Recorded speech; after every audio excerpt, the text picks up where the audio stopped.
Physics. आज हम chapter number 21 का टॉपिक 21.5 हाफ लाइफ पढ़ेंगे।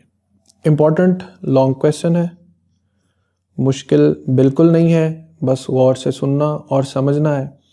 हाफ लाइफ, इसमें दो इम्पॉर्टेंट इक्वेशंस जो हैं, फार्मूलाज जो हैं, वो हम डिराइव करेंगे। एक तो T1/2 इज इक्वल टू 0.693/λ, इस फार्मूला को अंडरस्टैंड करेंगे, और n is equal to n0 divided by 2⁻n। ये दो इंपॉर्टेंट गोल्स हैं हमारे इस टॉपिक में।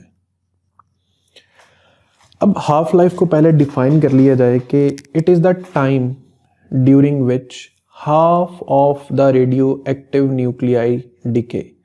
ये वो वक्त है जिसमें रेडियो एक्टिव न्यूक्लियाई जो है वो अपनी प्रेजेंट अमाउंट का हाफ हो जाएगा। ये इसका एक जनरल फॉर्मूला।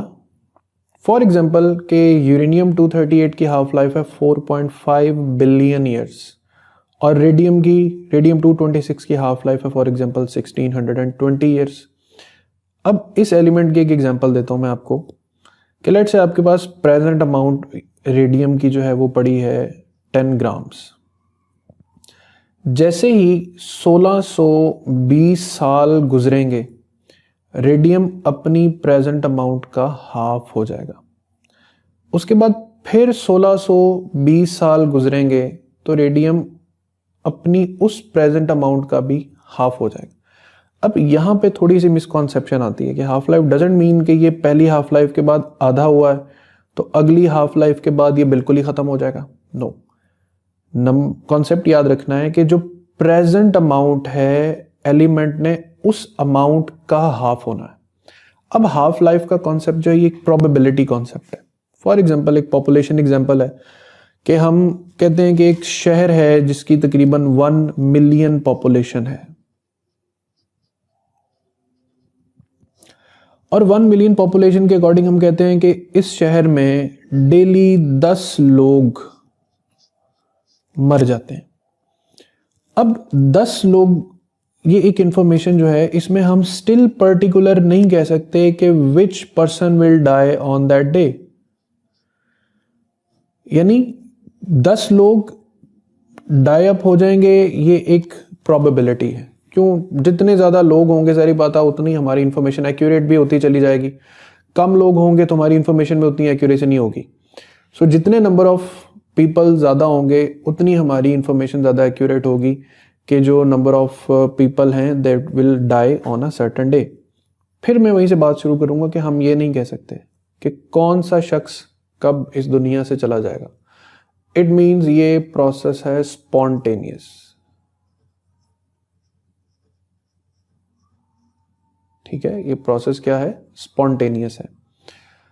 अब इसी तरह एटम्स पर आ जाएं कि अगर हमारे पास 1,00,000 एटम्स हैं प्रेजेंटली और वो रेडियो एक्टिव एटम्स हैं, ठीक, तो एक हाफ लाइफ पीरियड के बाद जो अमाउंट है वो 1 लाख से कितनी बच जाएगी? 50,000 बच जाएगी। फिर इसी तरह सेकेंड हाफ लाइफ टाइम गुजरेगा तो हमारे पास जो अमाउंट है वो 50,000 से 25,000 ये बच जाएगी। यानी प्रेजेंट अमाउंट जो है उसको हाफ करना है। सो इसी तरह थर्ड हाफ लाइफ के बाद प्रेजेंट अमाउंट है 25,000, तो 25,000 को हाफ करना है 12,500 एटम्स विल रिमेन। सो इस सीक्वेंस से हम अब चलते हैं लॉज ऑफ रेडियो एक्टिविटी पर, जो कुछ इस तरह है कि पहला लॉ ऑफ रेडियो एक्टिविटी भी आपने याद रखना है कि कोई भी रेडियो एक्टिव एलिमेंट कभी भी कंप्लीटली डिके नहीं होगा, कैन नॉट डिके कंप्लीटली। ये पहला लॉ है। नंबर 2, टाइम कितना रिक्वायर है कंप्लीट डिके होने के लिए? सारी बात, अगर वो कंप्लीट डिके नहीं हो सकता तो फिर infinite time is required by the element to decay completely. ये दो इंपॉर्टेंट चीजें हैं, दोनों आपस में जुड़ी हुई हैं। इनफाइनाइट टाइम चाहिए किसी भी एलिमेंट को कंप्लीट डिके के लिए, और दूसरी चीज कि वो कभी भी कंप्लीट डिके नहीं हो सकता। तीसरी चीज जहां से हम टॉपिक को अब आगे चलाएंगे, यहां आपने देखा कि स्टार्ट में अगर नंबर ऑफ एटम्स ज्यादा है तो डिके भी ज्यादा हुए, नंबर ऑफ एटम्स कम हो गए तो हाफ लाइफ में डिके भी कम हुए। सो थर्ड लॉ ये है कि नंबर ऑफ डिकेइंग एटम्स, ये जो डेल एन है ये नंबर ऑफ डिकेइंग एटम्स को रिप्रेजेंट कर रहा है, is directly proportional to original number of atoms. With a negative sign shows the decrease in the number of atoms. So ये है decaying atoms और ये है original number of atoms. Alright? फिर number of decaying atoms की दूसरी proportionality del n वो है टाइम के साथ, कि जितना टाइम गुजरेगा उतने ज्यादा नंबर ऑफ एटम्स डिके होंगे। दोनों प्रोपोर्शनैलिटीज को इकट्ठा कर लें, del n is proportional to minus n del t. Proportionality end up करें तो we come up with a constant that is called decay constant. Symbol lambda है मगर इसे डिके कांस्टेंट पढ़ेंगे, साथ एन मल्टीप्लाई होगा साथ डेल टी मल्टीप्लाई होगा। तो देखिए प्रोपोर्शनैलिटी के बाद एक डिके कांस्टेंट अपीयर हुआ। अब डिके कांस्टेंट को डिफाइन करना है तो हम एक सिंपल काम करते हैं कि पहले आप n को इधर डिवाइड कर दें, ये बन जाएगा delta n over n minus lambda del t.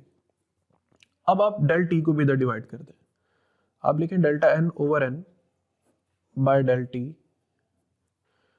Is equal to decay constant. Let's say कुछ देर के लिए माइनस को इग्नोर करते हैं।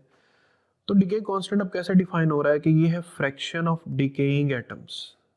अब फ्रैक्शन ऑफ डिकेइंग एटम्स है विद रिस्पेक्ट टू क्या है, टाइम। तो fraction of decaying atoms with respect to time is called decay constant. अब इसका यूनिट क्या बनेगा, ये जो कि सेम क्वांटिटीज की रेशियो है, इसका मतलब इसका तो कोई यूनिट नहीं है। टाइम का यूनिट सेकंड होता है और वो भी 1 ओवर सेकंड है। तो decay constant is measured as per second. अब मैं यहाँ पे एक छोटी इन्फॉर्मेशन देता चलूँ कि फ्रीक्वेंसी, एंगुलर फ्रीक्वेंसी और डिके कांस्टेंट, इन तीनों की डायमेंशन सेम होती है और वो डायमेंशन होती है t माइनस 1।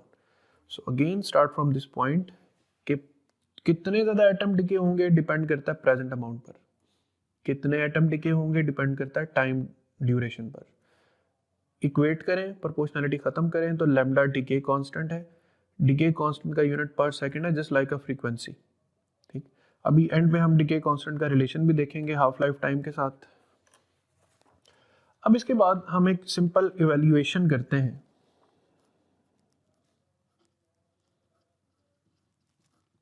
वो इवैल्यूएशन क्या है बेसिकली कि लेट्स से आपके पास किसी सैंपल की ओरिजिनल अमाउंट पड़ी है 1 ग्राम। हम यहाँ पे कैलकुलेशन करेंगे आफ्टर, यहाँ पे लिखते हैं आफ्टर हाफ लाइफ्स। यहाँ पे हम लिखते हैं अनडिके सैंपल और यहाँ पे हम लिख लेते हैं डिके सैंपल। दो तरह से ही कैलकुलेशन करूंगा ताकि आप बुक वाले फैक्टर को जरा इजीली अंडरस्टैंड कर सकें। अनडिके वो सैंपल है जो हमारे पास बचेगा, हमारे पास रह जाएगा,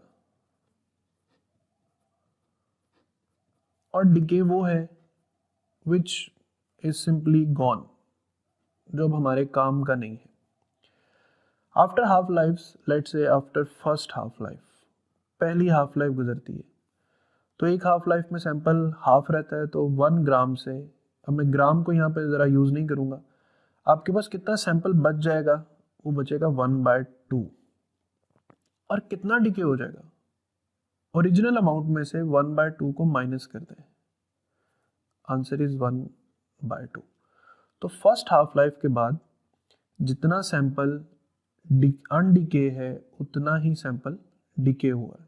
अब यहाँ पे एक सिंपल कैलकुलेशन बताता हूँ, अगर हम डिके में अनडिके को ऐड करें, जैसे 1/2 प्लस 1/2 करें तो आंसर फिर ओरिजिनल अमाउंट के इक्वल आएगा second. After second half life हमारे पास अब प्रेजेंट अमाउंट कितनी है 1/2, इस 1/2 ने फिर हाफ होना है, यानी क्या बन जाएगी 1/4। अब टोटल कितनी अमाउंट डिके हो चुकी है, ओरिजिनल में से 1/4 को माइनस करते हैं, answer comes out to be 3/4. 1/4 plus 3/4 again equals to 1. After third half life 1/4 present amount है, इसको फिर हाफ करें 1/8. कितनी डिके हो चुकी है अब तक? 1 में से 1/8 को माइनस करते हैं, answer comes out to be 7/8. ठीक है, अब यही कैलकुलेशन हम एक और तरह करते हैं. लेट्स से हमारे पास जो ओरिजिनल अमाउंट है वो है n0, अनडिकेड अमाउंट और decade amount. First half life के बाद इसे दोनों तरफ कंसीडर कर लें. हमारे पास अनडिकेड सैंपल कितना बचेगा? n0/2. और डिके कितना होगा? वो होगा n0 यानी ओरिजिनल में से n0/2 को माइनस करेंगे, answer will be n0/2.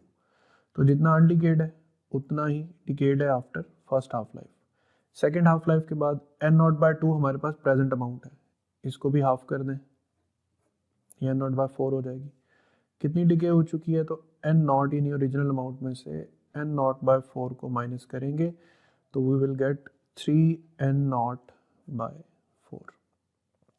Third half life के बाद प्रेजेंट अमाउंट को फिर हाफ कर दें, जो हमारे पास बच जाएगी n0/8. इसे हम कहेंगे n0 minus n0/8 comes out to be 7n0/8. इन तीनों कैलकुलेशन में एक दो बार फिर देखें, इनको जब भी आप आपस में एडअप करेंगे you will get original amount. यानी किसी भी हाफ लाइफ के बाद जो अनडिकेड और डिकेड सैंपल का जो सम है वो ओरिजिनल अमाउंट के इक्वल होगा. अब इस वैल्यू और इस वैल्यूज को हम और कैसे लिख सकते हैं? देखें, इसे लिखा जा सकता है n0/2 raised to power 1. इसे लिखा जा सकता है n0/2 raised to power 2. इसे लिखा जा सकता है n0/2 raised to power 3. It means next half, fourth half life के बाद हमारे पास क्या आएगा? n0/2 raised to power 4. Fifth half life के बाद क्या आएगा? n0/2 raised to power 5. nth half life के बाद क्या आएगा?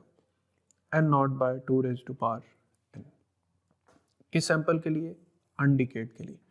तो क्या हम अनडिकेड के लिए इक्वेशन बना सकते हैं? हम लिख सकते हैं कि कितना सैंपल हमारे पास बच जाएगा n हाफ लाइफ के बाद. हम लिख सकते हैं n is equal to n0/2 raised to power n. याद रहेगी इक्वेशन किसकी है? अनडिकेड सैंपल की. सिमिलरली डिकेड सैंपल के लिए इक्वेशन क्या बनती है? इन तीन टर्म्स को देखना, 1, 2 और 3. हम लिख सकते हैं n0 कॉमन ले लें, 1 माइनस 1/2 raised to power 1. इसकी इक्वेशन, इसकी क्या बनेगी? n0 कॉमन ले लें, 1 माइनस 1/2 raised to power 2, 4 की जगह पर. थर्ड की इक्वेशन क्या बनेगी? n0 कॉमन आ जाएगा, 1 minus 1/2 raised to power 3, simple and so on. तो nth के लिए क्या बनेगा? 1 minus 1/2 raised to power n. So देखें डिकेड सैंपल की इक्वेशन क्या बनती है? n is equal to n0 1 minus 1/2 raised to power n. अब ये है इक्वेशन फॉर अनडिकेड सैंपल, ये है इक्वेशन फॉर डिकेड सैंपल. इसी तरह अगर आपने परसेंटेज देखना हो कि how much percentage is left after n half lifes, ये फॉर्मूला पिक कर लें. n is equal to n0 1/2 raised to power n. आपने सिंपल ये काम करना है, n/n0 यानी आपके पास जो रिमेनिंग अमाउंट है डिवाइडेड बाय जो ओरिजिनल अमाउंट है वो है 1/2 raised to power n, और इसी को आपने सिंपल मल्टीप्लाई कर देना है 100% से. फॉर एग्जांपल एक हाफ लाइफ के बाद आपके पास कितना सैंपल बच जाएगा? n/n0 1/2 raised to power n की वैल्यू क्या लिखनी है? 1, और इसे कितने परसेंट से मल्टीप्लाई करना है? 100% से. तो 100 डिवाइडेड बाय 2, आंसर इज 50%. तो यही था ना कि 50% सैंपल बच जाएगा 1 हाफ लाइफ के बाद, फिर उसके बाद 25% सैंपल जो है वो बच जाएगा, and so on the process will go on. अब कुछ क्वेश्चंस में से रिलेटेड आपको, जैसे आपकी बुक में एक एग्जाम्पल है, तो उस एग्जाम्पल को मैं इसी तरीके से आपको परफॉर्म करके दिखाता हूँ। आपने एग्जाम्पल नंबर 21.2 जो है वो बुक पर खोल लेनी है, और मैं यहाँ पर सॉल्व करूँगा, आपने उसे समझना है। ये जो इक्वेशन है n is equal to n naught by 2 raise to power n, ये यूज कैसे होनी। अब एग्जांपल है iodine 131 is an artificial radioactive isotope, it is use for the treatment of human thyroid gland, its half life is 8 days. तो जो given data है उसमें सबसे पहली चीज गिवन है हाफ लाइफ, वो कितनी है 8 days. In the drug store of a hospital 20 milligram of iodine is present. Original amount कितनी given है 20 mg. It was received from the laboratory 48 days ago. यानी जो टाइम लैप्स हो चुका है वो है 48 डेज। ठीक, find the quantity of iodine in the hospital after this period. अब हमने बतानी है कि आयोडीन की कितनी क्वांटिटी जो है वो हॉस्पिटल में रिसीव हुई है। देखिए 8 दिन उसकी हाफ लाइफ थी और 48 दिन गुजर चुके हैं, तो सबसे पहले हमें फाइंड करना है n। n कैसे फाइंड करना है, गिवन टाइम को हाफ लाइफ टाइम पे डिवाइड करना है ताकि ये पता चल सके कितनी हाफ लाइफ गुजरी। तो 48 डेज गुजर चुके हैं with half life of 8 days, तो 6 मरतबा हाफ लाइफ रिपीट हो चुकी है, यानी 6 हाफ लाइफ जो हैं वो गुजर चुकी। सो अब कितना सैंपल बच जाएगा, आप ये फॉर्मूला लिखेंगे n naught by 2 raise to power n। n naught क्या है 20 mg, 2 रेज टू पावर 6। अब इसको आप सिंपल जब कैलकुलेटर पर कैलकुलेट करेंगे तो आपके पास जो फाइनल आंसर आएगा वो आएगा 0.3125 mg। ऑलराइट, ये तो हो गया एक मेथड जिसे आप फॉर्मूला अप्लाई कर सकते हैं। इसका सिंपल एक और स्मार्ट मेथड भी है, और इसके लिए आपको इन दो चीज़ों पे ज़रा मेंटल प्रैक्टिस ज़्यादा करनी पड़ेगी। इसके मैं कुछ एग्जांपल्स देता हूँ। जैसे मैं आपसे कहूँ कि एक सैंपल की हाफ लाइफ है 2 डेज और 10 डेज गुजर चुके हैं, तो आपने फौरन असेस करना है कितनी हाफ लाइफ गुजरी है। 10 को 2 पे डिवाइड करना है 5 हाफ लाइफ। एक सैंपल की हाफ लाइफ है 12 दिन और 36 दिन गुजर चुके हैं। ठीक है, जरूरी नहीं है डेज हो, मिनट्स भी हो सकते हैं, सेकंड्स भी। तो कितनी हाफ लाइफ गुजरी हैं, तो आपने 36 को 12 पे तकसीम करना है, कितनी हाफ लाइफ 3। ये जो 3 है ये वैल्यू ऑफ n है, ये जो 5 है ये भी वैल्यू ऑफ n है। अब जैसे मुझे यहाँ पर पता चल गया कि हाफ लाइफ कितनी है 6, तो व्हाट आई शुड डू कि मैं ये करता कि मैं यहाँ पर लिख लेता 1 2 3 4 5 एंड 6। मेरे पास ओरिजिनल अमाउंट थी 20 mg। पहली हाफ लाइफ के बाद 10, सेकंड के बाद 5, यानी उसी नंबर को हाफ करते जाना, फिर 2.5 mg, फिर 1.25 mg, फिर 0.625 mg, फिर एंड पे 0.3125 mg।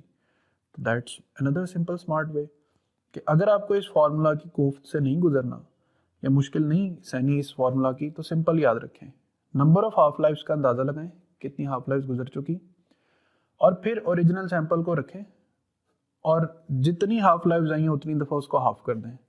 20 से हाफ 10, 10 से 5, 2.5, 1.25, 6.25 एंड सो ऑन।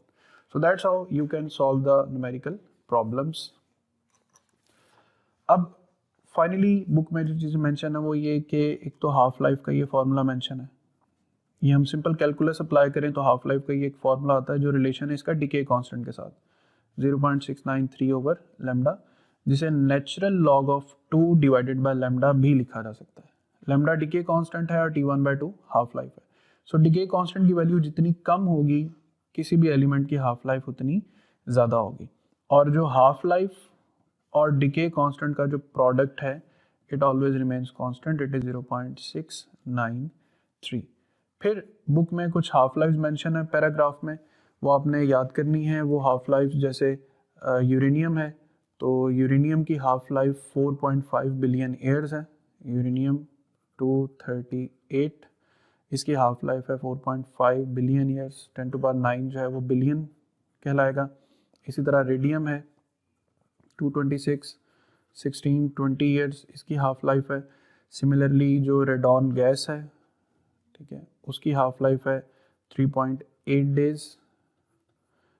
और यूरेनियम 239, अब देखें आइसोटोप यूरेनियम का है लेकिन कितनी डिफरेंट हाफ लाइफ है, 23.5 मिनट्स इसकी हाफ लाइफ है, ठीक है। सेम फाइनली वो कहता है कि हम आर्टिफिशियल रेडियो एक्टिव आइसोटोप्स भी बना सकते हैं। लेट्स से कार्बन 612 है तो हम इस पर 2 न्यूट्रॉन्स बम्बार्ड करके जो इसमें एब्जॉर्ब होंगे इसे कार्बन 614 में कन्वर्ट कर सकते हैं, और कार्बन 614 जो है वो रेडियो एक्टिव है, ठीक है। Now it will have an half life. तो किसी भी स्टेबल एलिमेंट को न्यूक्लियर बम्बार्डमेंट से रेडियो एक्टिव एलिमेंट में कन्वर्ट किया जा सकता है और उसके बाद फिर उसकी हाफ लाइफ की वैल्यूएशन भी स्टार्ट की जा सकती है। कार्बन 614 जो है ये एक active source of beta negative radiation है। तो यहाँ तक कॉन्सेप्ट ऑफ हाफ लाइफ है। मैं चीज़ों को समराइज कर दूं यहाँ पर कि हाफ लाइफ एक प्रोबेबिलिटी कॉन्सेप्ट है। नंबर 2, इसमें कुछ लॉज हैं, कोई भी एलिमेंट कभी कंप्लीटली डिके नहीं होगा, इनफाइनाइट टाइम रिक्वायर है, और इम्पॉर्टेंट चीज़ कि कितने एटम्स डिके होंगे ये डिपेंड करता है ओरिजिनल नंबर ऑफ एटम्स पर। अनडिकेड सैंपल की equation n is equal to n0/2n है, और डिकेड सैंपल की equation n is equal to n0 1 - 1/2n है, where n is equal to number of half lives, ठीक है। और फिर परसेंटेज कैलकुलेट करनी है, n/n0 is equal to 1/2n into 100%। यहाँ पर 1/2n पर 100% लिखेंगे तो आपको परसेंटेज अमाउंट जो लेफ्ट है वो मिलेगी, और यहाँ पर अगर आप करेंगे n/n0 1 - 1/2n into 100%, तो फिर जो आपको परसेंटेज मिलेगी वो डिकेड सैंपल की मिलेगी, ठीक है। तकरीबन 5 हाफ लाइफ्स के बाद ऑलमोस्ट 97% ऑफ एलिमेंट जो है वो डिके हो जाता है। तो 5 हाफ लाइफ्स के बाद जो मैक्सिमम सैंपल है वो डिके हो चुका होता है। तो यहाँ तक कॉन्सेप्ट ऑफ हाफ लाइफ है। इसे सुने, समझें और अपने कमेंट से मुझे जो है वो अपनी आरा देते रहा करें कि आपको लेक्चर में किस हद तक समझ आ रही है चीज़ों की, ताकि मैं इन्हें और एम्पिरिकल करने की कोशिश कर सकूं। अपना ख्याल रखिएगा। अल्लाह हाफिज़।